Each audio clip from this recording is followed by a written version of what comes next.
Starting a side project, whether it's for personal development, creativity, or business, is one of the most rewarding ways to spend your free time. Free time, a funny concept.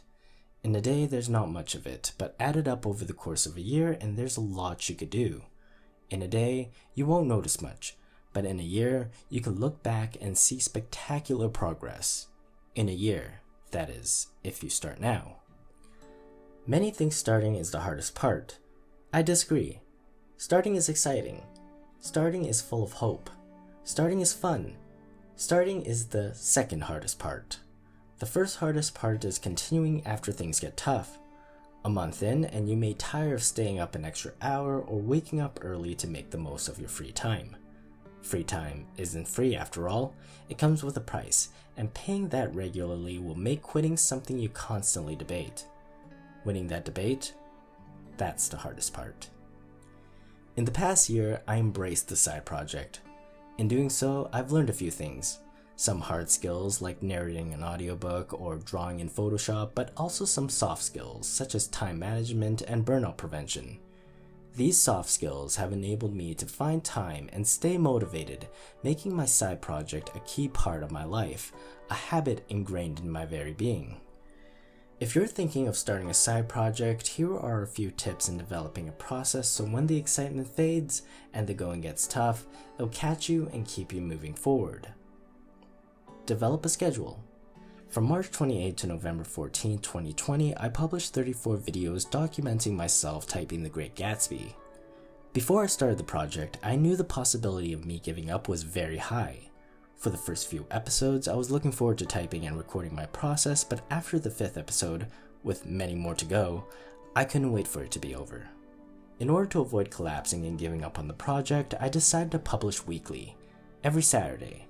The weekly schedule made it sacred. I'm not a religious person, but this was as close as I got to attending church. I had to show up once a week. By having a weekly schedule, I could plan for the future.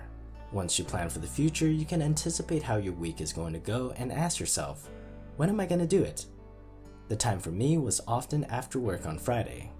Starting a side project is all about how you manage your time, and one of the easiest ways to manage time is to set a schedule. Whether it's a daily or weekly mark, make sure you have one. This can be as simple as something you track in your calendar. Over the course of many months, you can scroll back and see every time you showed up. Little by little. When I was recording the narration of The Metamorphoses by Franz Kafka, I did a little bit every night to avoid burnout. Starting a side project can be exciting and you might get obsessed. However, if you don't pace yourself, you could end up draining all your energy and interest. If your side project is going to be worth anything, odds are it'll take more than a few days to complete.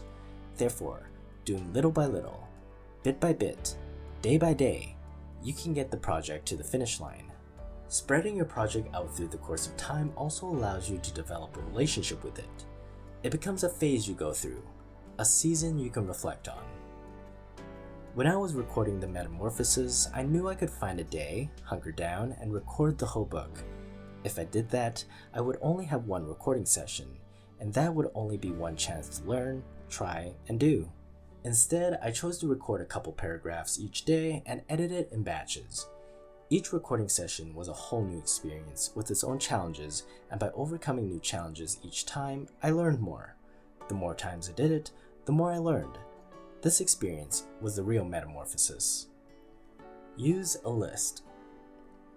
With scheduling milestones and doing a little consistently, working on side projects became a part of my everyday life.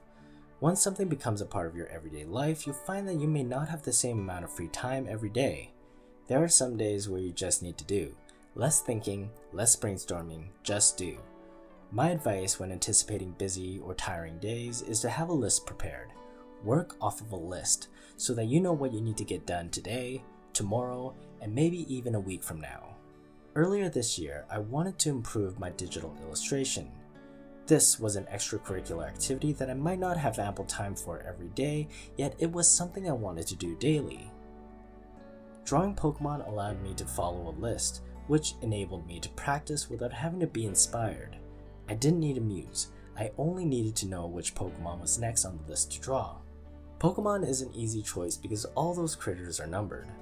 If you aren't pursuing anything that involves Pokemon, you'll have to develop a long list of your own and work your way through it, little by little. Once the list is done, evaluate your experience. Ask yourself, is this something you want to keep doing? If the answer is yes, make a bigger list. If the answer is no, you finished it. You can hold your head up high and pursue another side project. That's the beautiful thing about a list.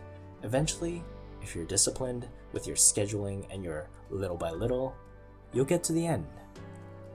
As I mentioned, consistency is the key, not getting started.